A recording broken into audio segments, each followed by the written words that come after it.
একদম লড়ে যাবে বোন, লড়ে যাবে। এ সরকার মহিলা বিরোধী, কন্যা বিরোধী। ভুলবেন না, দুর্গাপুর ভুলবেন না।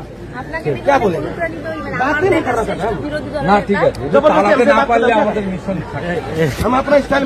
মমতা পুলিশ কর্মসূচি আটকাতে পারলেন?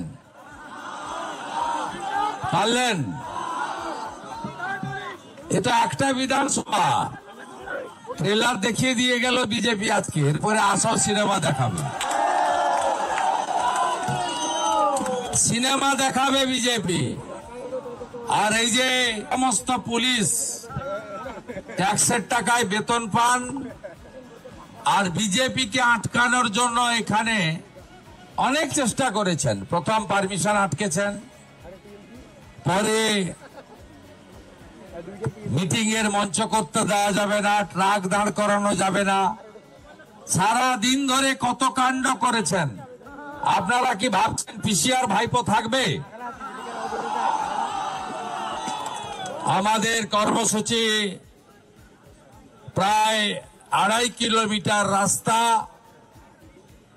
মানুষের স্রোত শুধু দূর দূর গ্রাম থেকে আসা নয়, প্রত্যেকটা বাড়ি থেকে মানুষ বেরিয়ে ভারতীয় জনতা পার্টিকে পরিবর্তন সংকল্প যাত্রায় আশীর্বাদ দিয়েছেন। আমি সকলকে শ্রদ্ধা, প্রণাম, কৃতজ্ঞতা ইত্যাদি জানাই। এটা আমার দ্বিতীয় আগমন। প্রথমবার এসেছিলাম পঞ্চায়েত ভোটের আগে মাঠে, সেদিনও দেখেছিলাম তিল ধারণের জায়গা নেই। আজকেও দেখলাম সংগঠন এখানে মজবুত, শক্তিশালী। এসআইআর এর পরে মেখলিগঞ্জে চোর পরেশ অধিকারী, চোর তৃণমূল হারবে, শুধু নয় জামানত জব্দ হবে।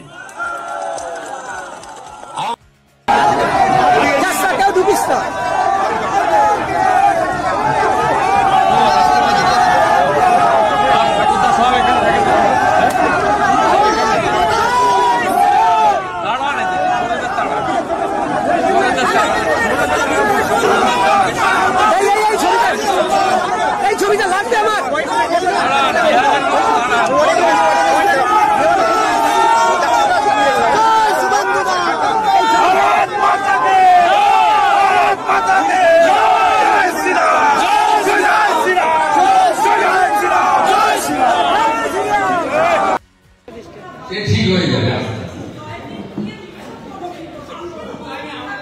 কেউ আমার সামনে করে না, বাইরে কর্তৃত্ব হয়। দীপক বর্মনের কাছে ওরা বলেছে, তারা বিষয়টা সব স্তরে জানানো হয়নি।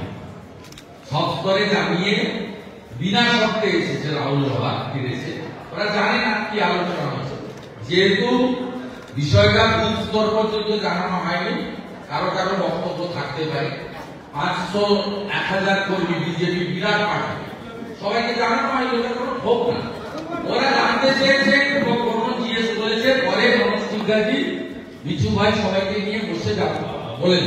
এখানে যখন ওনাকে ঘরে ফিরিয়ে নেওয়া হয়েছে, উত্তরীয় দেওয়া হয়েছে, একজনও অন ক্যামেরা প্রতিবাদ করেননি। তারা ডিসিপ্লিন লোক, তারা নেতাকে মানেন, পার্টিকে মানেন। তারা তাদের অভিমানের কথা বলে থাকতে পারেন, আমরা আমাদের ঘরের বিষয় আমরা ঠিক করে নেব, এটা নিয়ে সাংবাদিকদের না ভাবলে চলবে। রাহুল বিনা শর্তে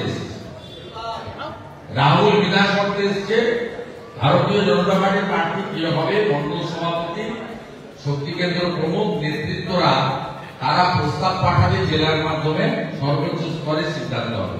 আমি প্রথম থেকে বলছি বিনা শর্তে এসেছি। কেন